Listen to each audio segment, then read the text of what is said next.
ரசிக்க வேண்டிய மாற்றம் என்ன அப்படின்னா, பாராட்ட வேண்டிய மாற்றம் என்ன அப்படின்னா, பிளேயிங் லெவலில் சிஎஸ்கே முதல்ல ஒரு மாற்றத்தை கொண்டு வரதுக்கு ரெடி ஆனாங்க. சரி ஓகேப்பா, ஆமாம் எங்ககிட்ட பிரச்சனைகள் இருக்குது, நாங்கள் பிளேயிங் லெவலில் சேஞ்சஸ் கொண்டு வரோம். ரெண்டாவது நாங்கள் யங்ஸ்டர்ஸை கொண்டு வரோம் அப்படின்னு சொல்லி இன்றைக்கி ஆயுஷ் மாத்ரே, ஷேக் ரஷீது, டெவால்டு பிரவிஸ் இந்த மாதிரி யங் சேஞ்சஸாக கொண்டு வந்து நம்ம வந்து கண்டிப்பாக பாராட்டியே ஆக வேண்டும்.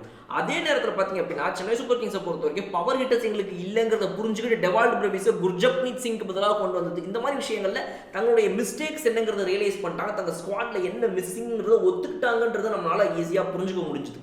அந்த வகையில் இப்போ கொடுத்த இந்த press meet and post match presentation ceremony ஸ்பீச்சுங்கிறதெல்லாம் தாண்டி வச்சு பார்க்கும்போது கண்டிப்பாக தேர் ஆன மிஷன் அப்படிங்கிறது ரொம்ப தெளிவாக நமக்கு புரியுது. அது வந்து 10% growth-ஓ 5% growth-ஓ ஒரே 1% growth தான் பரவாயில்ல, அந்த growthங்கிறது இருக்குதாங்கிறதான் கேள்வி. அது இருக்கும் பட்சத்தில் எல்லாருக்குமே இங்கே வந்துட்டு சூப்பர் ஹாப்பி சிஎஸ்கே ஃபேன்ஸ் அனைவருக்குமே.